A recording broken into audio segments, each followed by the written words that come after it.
Kaokoland is a wild and sparsely populated area in the northwest of Namibia. I've called it a wilderness because it has few settlements or roads, and it's quite isolated from the rest of the country. But it's not a true wilderness because some people, mostly Himba and Herero, do manage to live there and survive in often extremely harsh and arid conditions.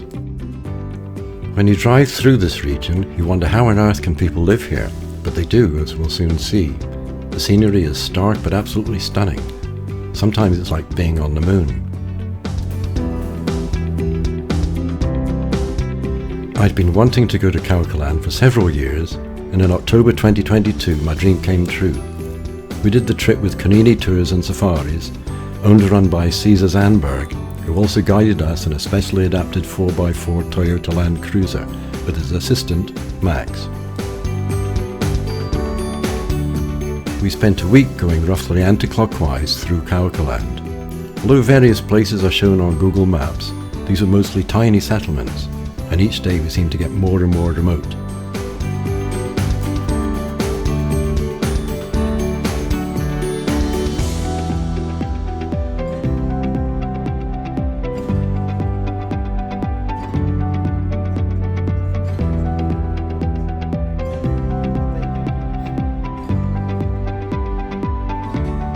It wasn't all desert though. We also spent a couple of days following the Kunene River, the border between Namibia and Angola. As well as landscapes, the people we saw and sometimes met and got talking to were quite different to what we're used to in the UK. On day one, walking around Opuwo, the main town in Kaokoland, we saw Himba and Herero men and women who have not lost their traditional ways of dress. The Herero, with their flowing dresses and matching headdresses, are particularly stunning, and Himba are no less striking with their outfits.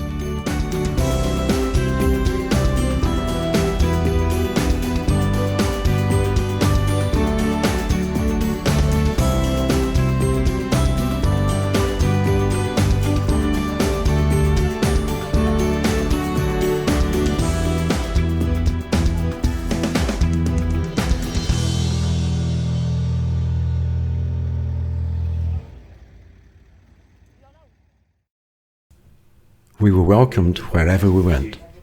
This little shop doubled as a hairdresser's.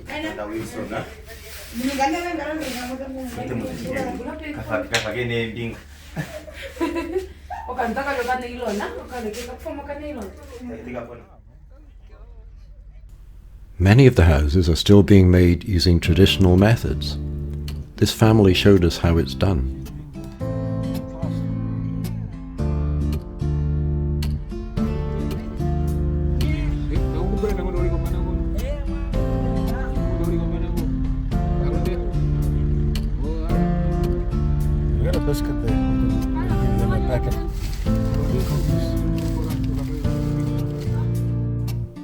Everywhere you go, there are always children. These ones look a bit thin though.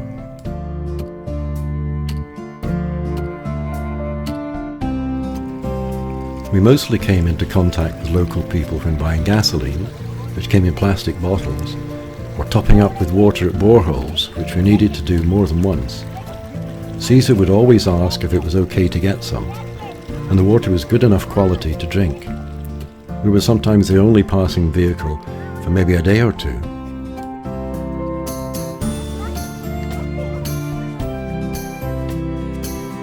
I found that a good way to take photos was to ask for a selfie, as this made everyone feel less self-conscious.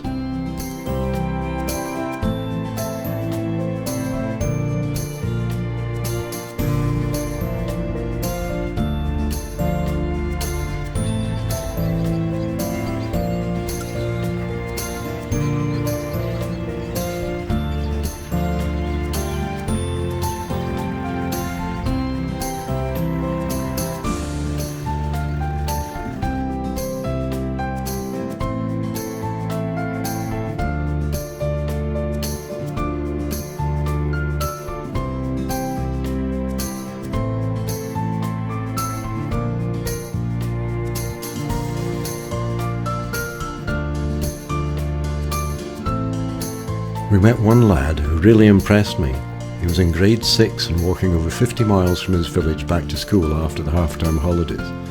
It was 36 degrees and he was carrying no food or water. He didn't ask us for anything, but we did help him on the way. Each day was different.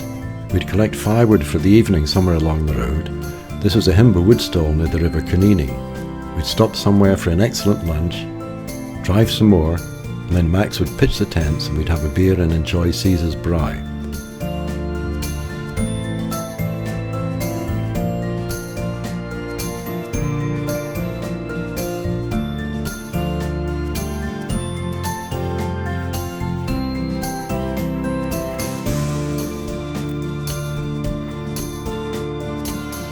This is how the water was heated for showers.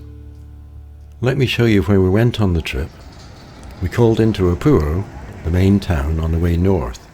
It's a busy little town and is connected to Ruacana by a tarmac road. Then it's dirt track to our first night stop at Kunene River Lodge.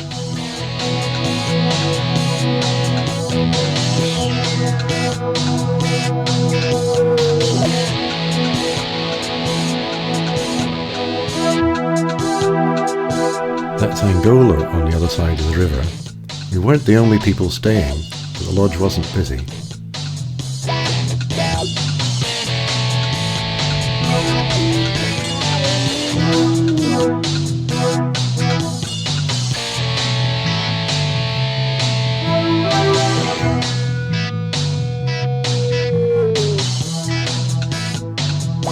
The next day we stopped off at the Dorsland Trekker Monument. This commemorates the Dorsland trek by Boers into, and eventually out of, Angola, and back to what was then Southwest Africa. Caesar told us that many people living in Namibia are descended from the trekkers.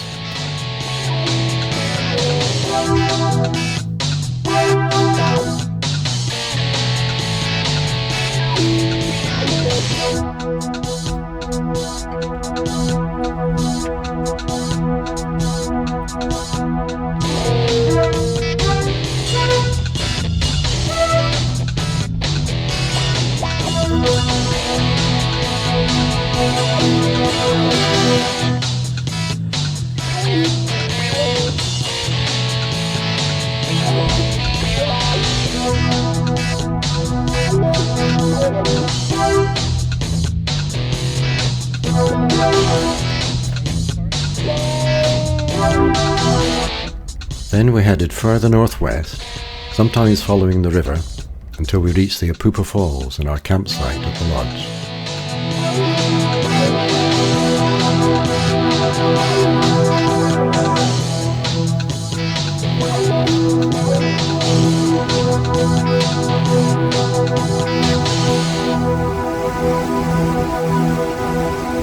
It was mid-October, so there wasn't a great deal of water going over the falls, but they were still impressive.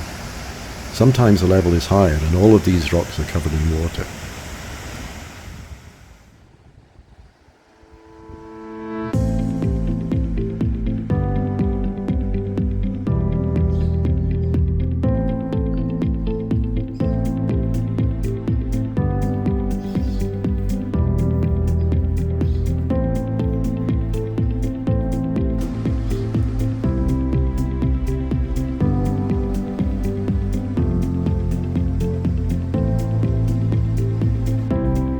This is a view of the falls from above the town.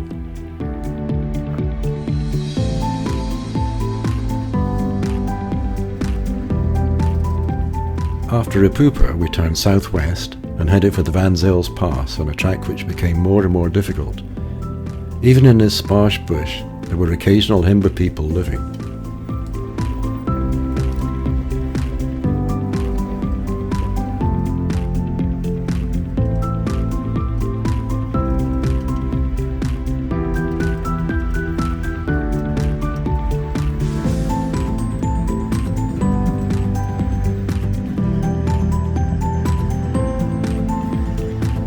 For the more difficult sections, we got out of the vehicle and left it to Caesar. Oops, that's some firewood falling off.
next day was an early start, as one of the most difficult driving bits was just ahead, the infamous Van Zales Pass.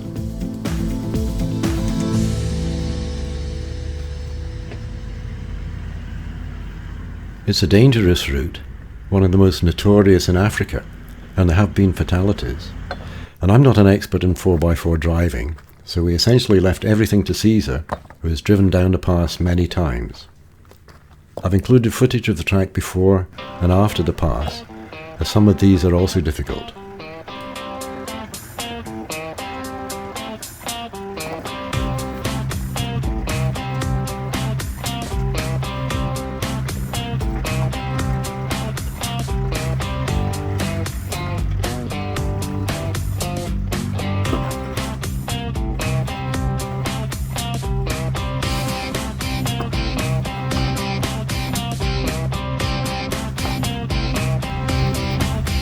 The pass was named after Ben Van Zyl, who was commissioner of what was then known as Bantu Affairs, and who somehow used to drive around Kaokoland in a sedan car. The pass itself was built by hand by 20 men within 4 months in the early 1960s.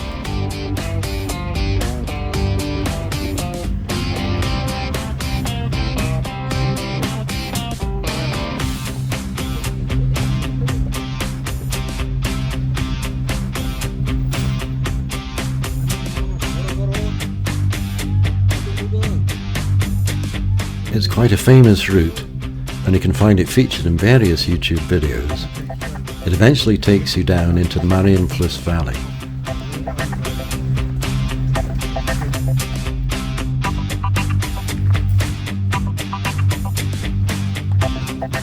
Before that is a viewpoint with some of the best views ever.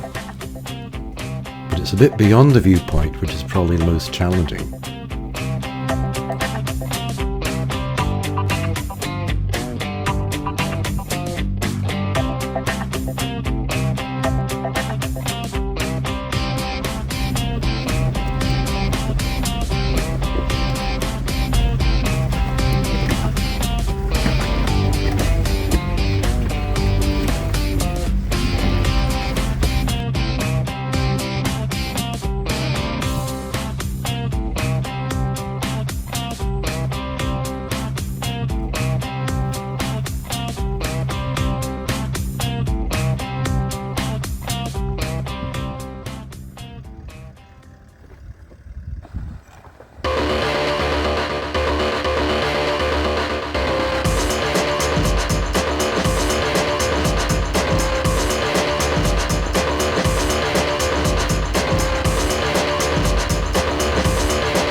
At the bottom of the pass, a lot of people have painted their names on rocks to celebrate a successful descent.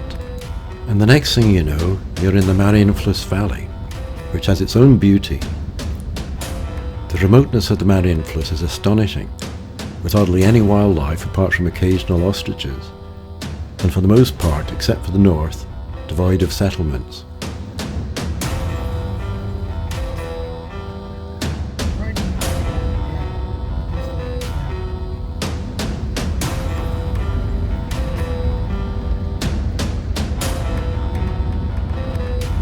Throughout our trip, Caesar was really good at answering our questions, spotting game and birds, and telling us stories relating to what we were seeing.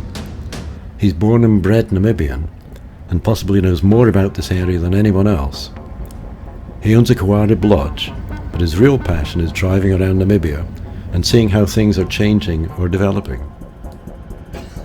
He told us that there had been a severe drought in the region for several years up to the beginning of 2022, and many Himba lost their cattle and moved away.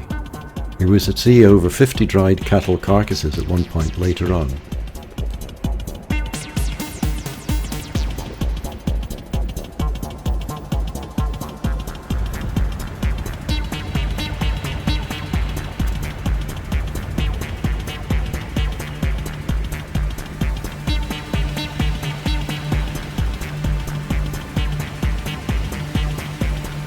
We spent the night at Camp Synchro, and the next day headed for even more remote parts, over another pass made by miners that used to be closed to the public, and which required us to leave the vehicle to lower the weight, which also needed guiding from Max.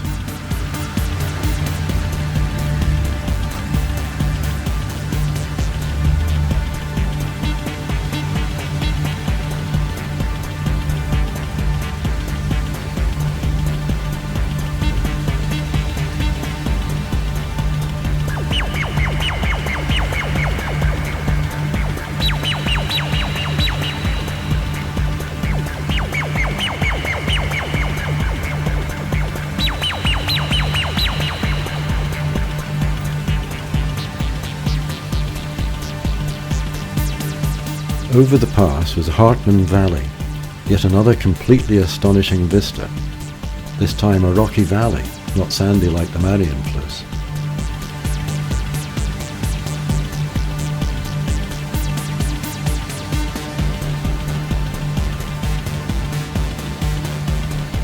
This is what it looks like on Google Maps.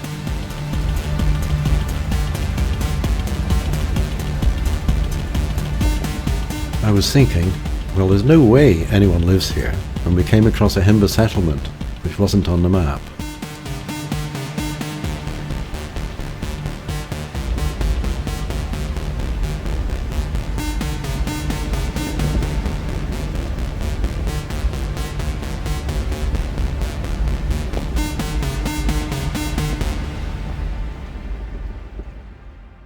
Well, this is the world-famous Red Drum.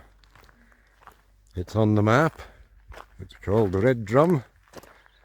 It's not the original Red Drum though. The original Red Drum was stolen, and this is a replacement Red Drum. This Red Drum is actually the third one. The original held a petrol stash of Ben Van Zel, was taken in use for carrying water. Next we headed for Etambura, one of the most remote camps of all, and an unforgettable night of relative luxury.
Etambura camp has several chalets, each with incredible views over nearby valleys.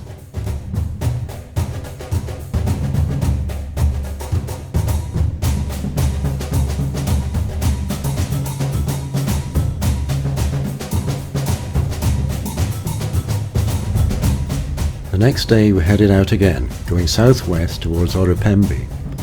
Kaokoland is full of surprises, such as the stonemen we came across. This is one of several situated in very out-of-the-way locations.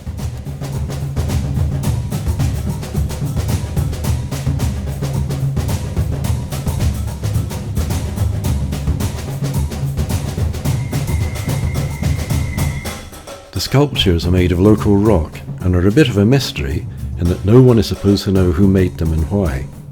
We found them delightful.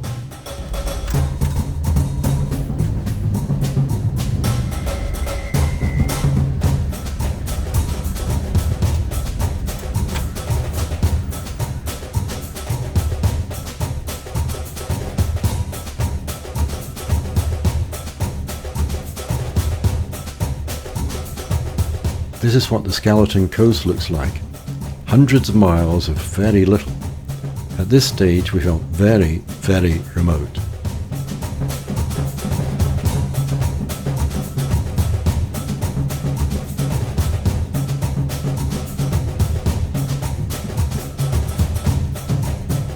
Yet another surprise were the clay castles, as they are known, fine-grained deposits that were created by back-flooding into the tributary.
Late in the afternoon we reached Purros, where we picked up some more fuel and camped nearby for the night.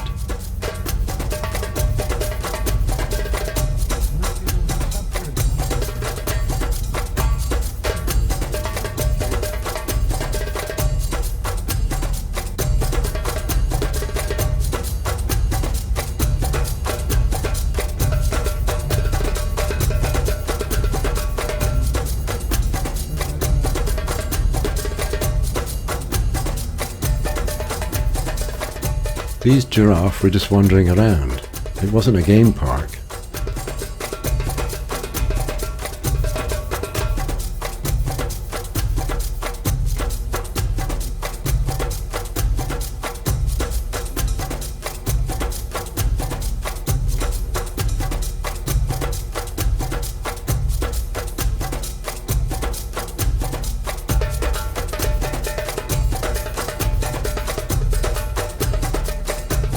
The next day we visited a Himba settlement near Purros, but no one was there because there was some sort of big meeting going on in the village.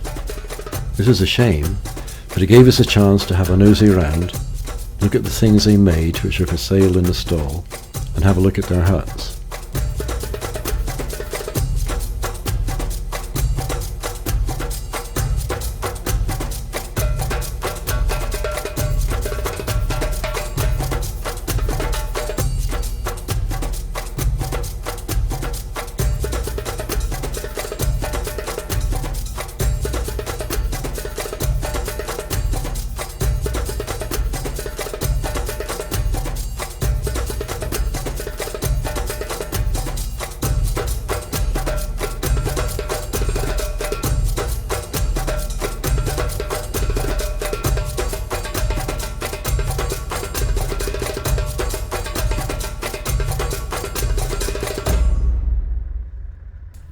We'd seen some rhino tracks further back, an occasional giraffe, but everyone was delighted when we came across some of the Hoanib River elephants.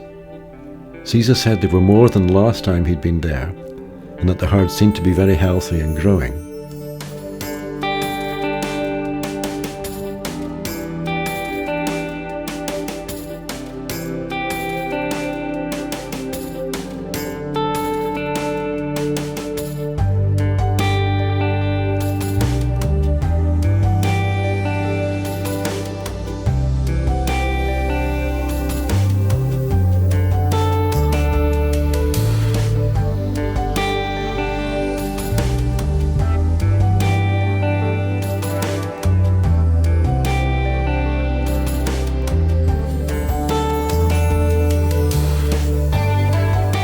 final surprise was when we came across this chap stuck in the riverbed.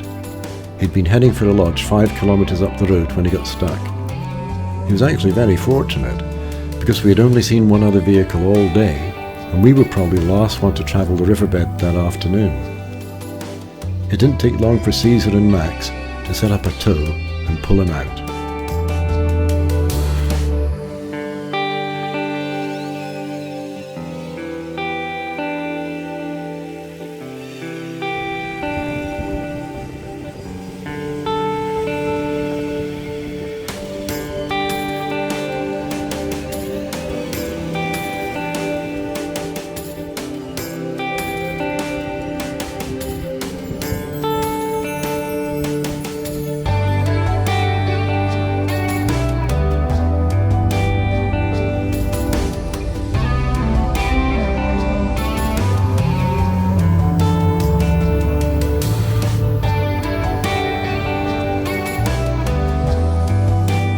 It was just a couple of hours more through the scrub and then through Sesfontein and back to our starting point, the Khowarib Lodge, for a shower, an extremely good meal and a night at the lodge.